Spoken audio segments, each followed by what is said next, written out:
Of jy jou oggendkoffie geniet of besig is om in die ry te staan by binnelandse sake, welkom by episode 53 van In Alle Erns. MP van Wyk Lou het geskryf, soos altyd in Suid-Afrika, is dit die Afrikaner wat in die brandpunt staan. Vir hom gaan dit nie om wins of verlies nie, maar om voortbestaan of ondergang. Van Wyk Lou is 'n Afrikaner filosoof wie se boeke ek sou wou plaas in elke Afrikaner huishouding. Sy werk het die fondasie gelê vir hierdie stuk se inhoud. Ek wil graag bylas by die bostaande stelling dat die geskiedenis 'n verhaal is van volke wat voortbestaan en volke wat verdwyn. Die volke wat voortbestaan is breedweg die met 'n antwoord op die volgende fundamentele vraag: wie is ons? Waar kom ons vandaan? En waarheen is ons op pad? Sodra 'n volk nie meer daardie vraag kan antwoord nie, is sy dae getel. Dit is die harde les wat die geskiedenis vir ons leer. Dit beteken egter nie dat daar akademies geformuleerde antwoorde is wat ons almal perfek uit ons kop uit moet kan opsê soos mantras nie. Antwoorde vir sulke ernstige vrae moet uit die hart uitkom, nie gememoriseer uit 'n handboek nie. Jy moet dit self kan uitdruk in jou eie woorde.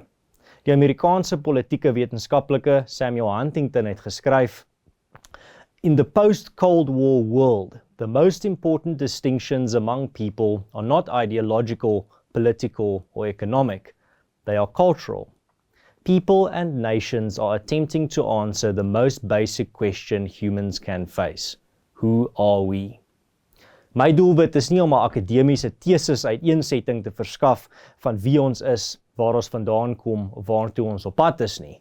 Ek wil slegs my gedagtes deel as bydraes tot die groter oop gesprek onder ons mense rondom hierdie vraag, veral binne die konteks van die voortrekkers, Bloedrivier en die gelofte. In die 1950s skryf NP van Wyk Lou in Liberale Nasionalisme: daar is en daar sal weer wees pogings om die Afrikaner volk se prestasies van etlike eeue te versmoor, dit uit te wis, om al die hoop en al die aspirasies van ons vorige geslagte uit te vee en te laat saamsmelt tot 'n vormlose volkbredie, wat dit makliker sal maak om ons te laat buig vir die wense van die groot politieke en geldmagte van die wêreld. Elke poging om die Afrikaner tot 'n hulpelose minderheid in hierdie land te reduseer, is slegs 'n meer subtiele en stadiger poging om die eeueoue Afrikaner probleem op te los. Einde van sy aanhaling.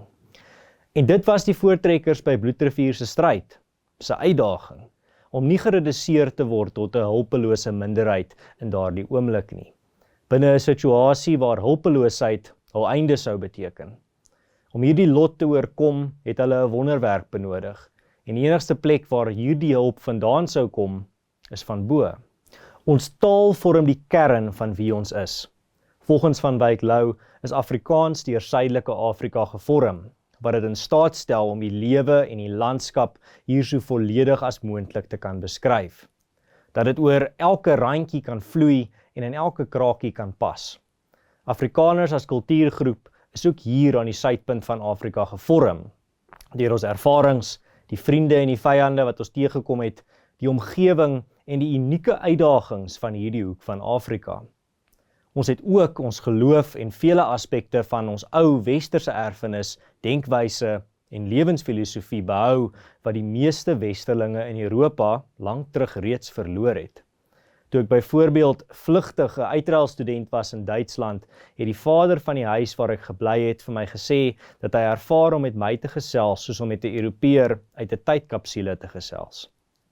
Laastens voer Van Wyk Lou aan dat die omstandighede waarin die Afrikaner kultuur gevorm is, hulle lesse geleer het oor saamleef met ander kulture wat radikaal van hulle verskil in vele aspekte. Hierdie ervaring plaas Afrikaners ver voor ons Europese eweknie. Van Wyk Lou argumenteer dat Afrikaners 'n nugtere begrip ontwikkel het van die ware onsaglike kompleksiteit van 'n multikulturele bestaan, veral as minderheid.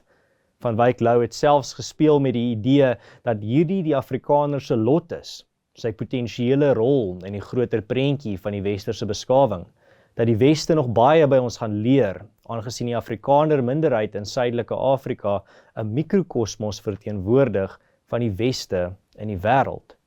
Die Afrikaner volk is meermale deur ons geskiedenis die geleentheid aangebied of deur die versoeking gekonfronteer om in 'n groot ryk te assimileer, om te deel in al die groot materiële en immateriële skatte wat daarmee gepaard gaan. Ons het hierdie geleenthede nietemin grootskaals verwerp. Die Afrikaner het die opsie gehad om deel te word van 'n Britse ryk waaroor dit beweer was die son nooit sal sak nie, om deel te vorm van die groot Kaap tot Kaïro projek vir die prys van ons identiteit. Soos Van Wyk Lou opmerk, is hierdie keuse om hierdie aanbod te verwerp gemaak deur tallose gesinne op afgesonderde plasies en dorpies. Die voortrekkers het hierdie keuse gemaak toe hulle gekies het om hul plase en meeste van hul besittings agter te laat om in die onbekende in te trek, eerder as om onder Britse heerskappy te leef.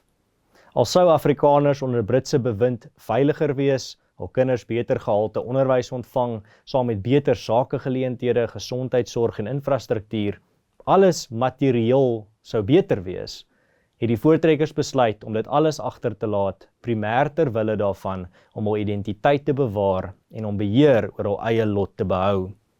Vir die voortrekkers was groter materiële welvaart, meer gemak en gerieflikheid en beter sekuriteit nie die prys werd om hul identiteit prys te gee nie. Ons volk is geen klein koloniale groep amptenare en handelaars soos die blankes in Brits en Nederlands-Indië nie, maar 'n gewortelde volk met geen ander tuiste nie, skryf NP van Wyk Lou. Hier lê die kruks van die Afrikaner probleem, soos geïdentifiseer deur Van Wyk Lou, wat hierdie groep nie slegs 'n struikelblok vir groot magte maak nie, maar ook ontsettend moeilik om in 'n westerse boksie te plaas. Die Afrikaners het byvoorbeeld weerstand gebied teen 'n koloniale mag se aanslae en hulle republieke is deur 'n imperiale oorlog gekolonialiseer en vernietig. Hierdie het die saad geplant van vele dekoloniale en anti-imperialistiese aksies, groot en klein, uit Afrikaner-geleedere in die 20ste eeu. Afrikaners het tussen 1914 en 1915 'n burgeroorlog onder mekaar gevoer, die Maritsrebellie, oor die vraag van of daar nader aan imperiale Brittanje beweeg moet word of nie. Dit gaan nie altyd oor die geld nie. Afrikaners word nie hoofsaaklik in Suidelike Afrika geanker, omdat dit op hierdie oomblik in die geskiedenis een van die beste sakegeleenthede is wat beskikbaar is nie. 'n Tydelike geldmaakgeleentheid wat jy eenvoudig los wanneer dinge versuur of die politieke temperatuur te warm raak nie. Daardie is die koloniale ingesteldheid. Juis hier lê nog 'n kerneienskap van die Afrikaner probleem.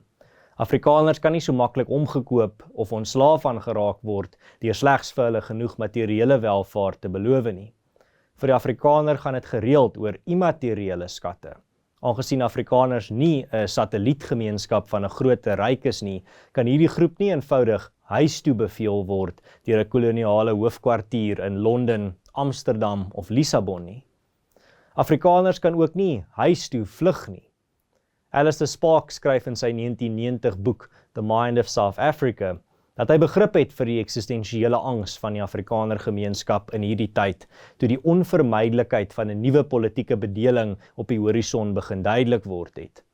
Indien die nuwe Suid-Afrika eksperiment nie uitdraai soos beloof nie, kan hy, as 'n Engelssprekende Suid-Afrikaner, emigreer na enige land in die Anglosfeer, waar hy omring sal wees deur mense wat sy taal praat en grootliks sy Britse erfenis en kultuur deel. Vir die Afrikaners was hierdie vertroostende agterdeur nie daar nie. Suidelike Afrika is hierdie kultuurgemeenskap se enigste tuiste. Alexander Solzhenitsyn het gesê, daar is slegs een keuse waarvoor elke geslag te staan kom, en dit is of ons die taak van die eeu gaan aanpak. Ons voortrekkervoorvaders het beslis die taak van hul tyd verstaan en dit aangepak met die dapperheid en wysheid oor waar hul krag vandaan gekom het. Wat is dus die taak van die eeu van ons geslag Afrikaners? Die taak van ons eeu is om die aflosstokkie in hierdie historiese uithou marathon ferm vas te vat en dit veilig te dra tot ons dit weer aangee. Dit is juis uit hierdie gees waar daar in die gelofte beloof word dat ons ook aan ons kinders sal sê dat hulle met ons daarin moet deel tot nagedenkenis ook vir die opkomende geslagte.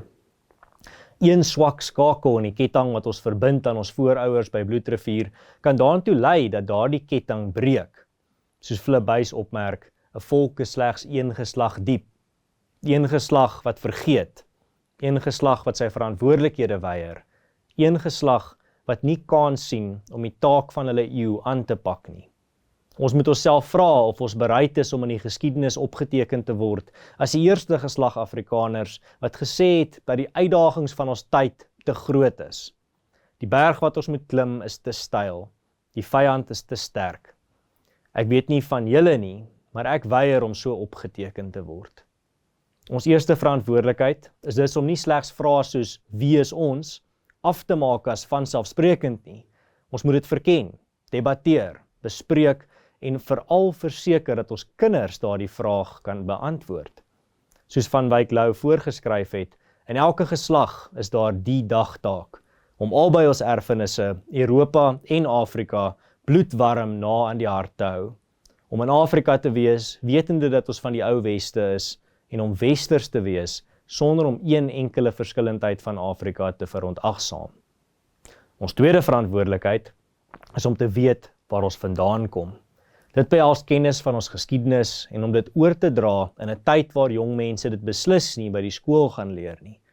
Voordat jy jouself bekommer oor hoeveel kennis oor ons geskiedenis ander het, dink dalk eers na oor hoe goed jy jou eie geskiedenis ken. Oor die Groot Trek, oor die 2 Vryheidsoorloë, oor Bloedrivier, oor die Help Mekaar beweging, oor die taalbewegings ensovoorts. Probeer ook meer leer oor jou eie gesin se geskiedenis. Wanneer jy kennis dra van die moeilike tye wat jou voorouers oorwin het, gee dit jou moed om die uitdagings van jou eie tyd aan te pak. Jy besef dat om onregverdige omstandighede in die gesig te staar nie uniek is tot ons geslag nie.